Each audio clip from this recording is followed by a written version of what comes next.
Caríssimos irmãos e irmãs, nesses dias nós ouviremos a proclamação do capítulo 6º do Evangelho de São João, que é todo ele um discurso a respeito do pão da vida, a respeito da Eucaristia. Nós poderíamos dizer que o capítulo 6º de São João é o capítulo mais católico do Evangelho, porque nos fala todo ele a respeito da Eucaristia. Pois bem, nós estamos aqui no versículo 22, do versículo 22 ao versículo 29 do Evangelho de São João. E o contexto é o seguinte: Jesus multiplicou os pães e saciou uma multidão. Muitas pessoas comeram pão, comeram peixe, e muitas pessoas, todas as pessoas, ficaram satisfeitas. No outro dia, as pessoas vão novamente à procura de Jesus, só que elas não encontram Jesus. Jesus tinha atravessado o lago. E o que é então que a multidão fez? Versículo 24, João, capítulo 6, versículo 24. Quando a multidão viu que Jesus não estava ali, nem os discípulos, subiram às barcas e foram à procura de Jesus em Cafarnaum.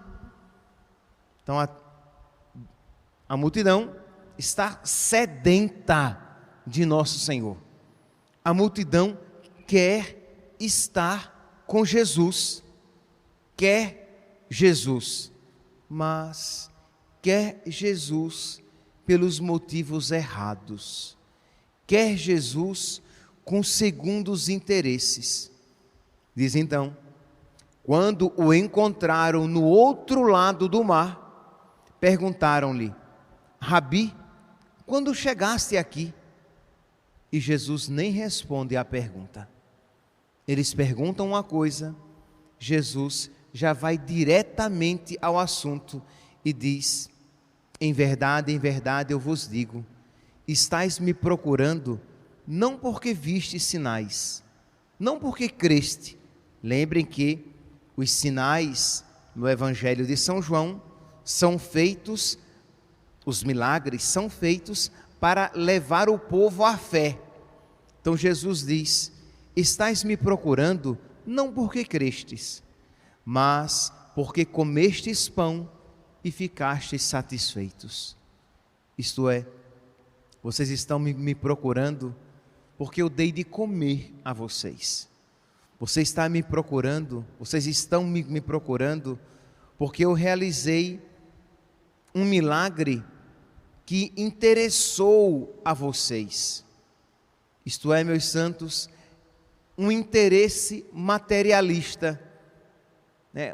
Uma ligação com Deus, mas não espiritual, mas uma ligação materialista, uma religião materialista. Parece até que são afirmações contraditórias, né? Porque quem é materialista não procura Deus, e quem procura Deus não é materialista.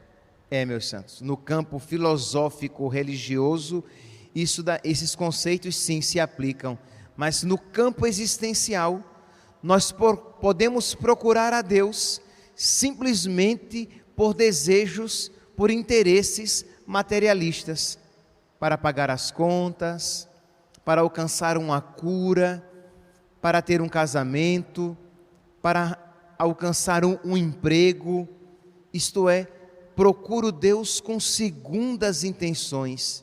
E meus irmãos, quanta tristeza nós causamos ao coração de Jesus quando o procuramos com esses interesses. Seria o equivalente a um homem que se casa com uma mulher pensando no dinheiro que ela tem. Ele não a ama e pouco com ela se importa, mas quer o dinheiro que ela tem, Então, por causa do dinheiro que ela tem, ele com ela, está disposto a se casar. É quando um amigo, uma amiga se aproxima de uma pessoa, isto é, ela tem amizade com aquela moça, aquele rapaz é amigo daquele outro rapaz por interesse, isto é, porque a casa dela é bonita e eu vou poder frequentar a casa dela. Ela tem muitos outros amigos influentes e se eu me aproximar dela, eu terei acesso também a essas influências. Uma pessoa com a postura dessa é indigna do dom da amizade. Pois bem, foi exatamente essa atitude desses discípulos.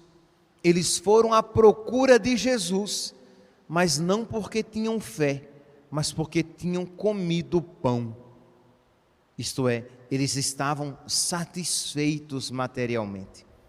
E Jesus então constata isso e ensina. Versículo 27 agora. Esforçai-vos, diante daquela multidão interesseira, diante daquela multidão que não ama, diante daquela multidão que só procura os seus próprios interesses, e são interesses materiais, Jesus diz: esforçai-vos, não pelo alimento que se perde, mas pelo alimento que permanece até a vida eterna. Isto é, Jesus viu que aquelas pessoas eram pessoas de opinião, como a gente gosta de dizer aqui. Eram pessoas determinadas. Elas queriam encontrar Jesus pelos interesses errados, sim, elas queriam encontrar Jesus e elas enfrentaram a dificuldade.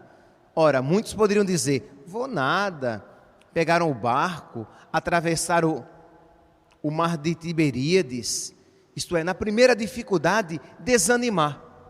Eles poderiam dizer isso, mas não, eles foram determinados, eles entraram no barco, eles enfrentaram aquela dificuldade e eles foram atrás de nosso Senhor.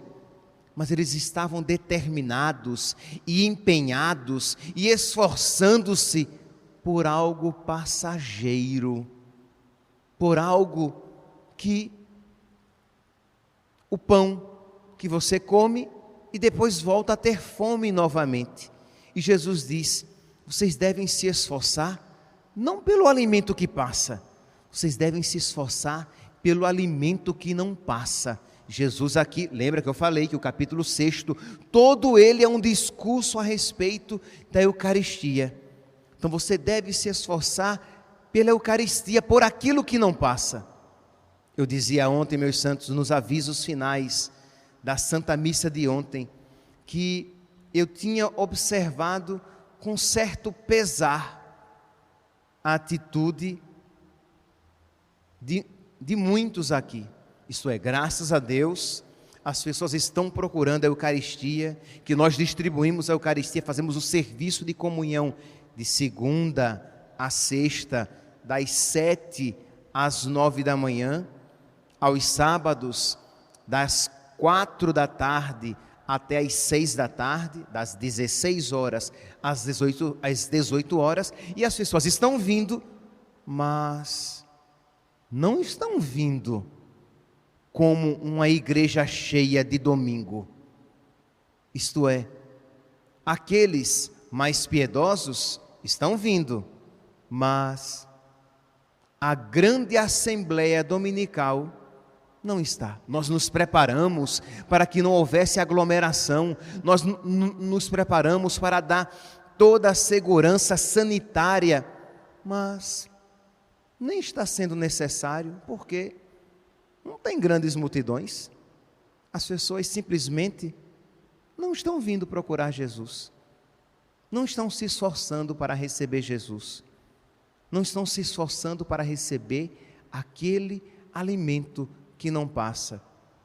E eu pensava, como já refleti outras vezes, e disse: nossa, mas se aqui eu estivesse oferecendo dinheiro, eu teria problemas com aglomeração. Se eu estivesse oferecendo R$1.000 para cada pessoa que viesse, ora, talvez durante a semana, não tanto porque trabalhassem, mas no sábado, meu Deus, eu teria que ter aqui uma equipe bem grande para organizar, para não haver aglomeração, porque as pessoas viriam para receber o dinheiro. As pessoas viriam se eu dissesse que estava oferecendo um remédio, um óleo que cura todas as doenças. A gente vê, infelizmente, como algumas pessoas lotam outras igrejas por aí, que se dizem cristãs, porque elas querem o lenço ungido que cura toda doença. Elas querem aquele óleo que traz prosperidade.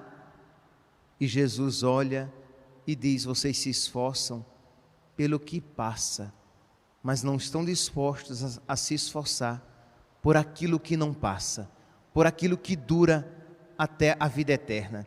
Eu não tenho dúvidas da quantidade de mulheres e de homens que estariam aqui se o elixir da juventude estivesse sendo oferecido. Quem dele tomasse ficaria jovem. Quem dele tomasse teria uma saúde, uma força de touro. Nós teríamos aqui multidões, mas como o que é oferecido é o alimento que nos guarda para a vida eterna, que nos dá a saúde da alma e que nos dá a força para caminharmos para o céu, infelizmente, meus santos, o interesse não é o mesmo. Quantas pessoas se esforçam e se dedicam nos seus trabalhos, se esforçam e se dedicam para atingir os seus objetivos no mundo, mas não têm o mesmo esforço e a mesma dedicação para as coisas de Deus, para as coisas que não passam. Esforçai-vos, diz Jesus, esforçai-vos não pelo alimento que se perde, esforçai-vos pelo alimento que permanece até a vida eterna. Esforçar-se por Jesus, esforçai-vos pelas coisas do alto, diz São Paulo, esforçai-vos por passar pela porta estreita, diz Jesus, no Evangelho de São Lucas.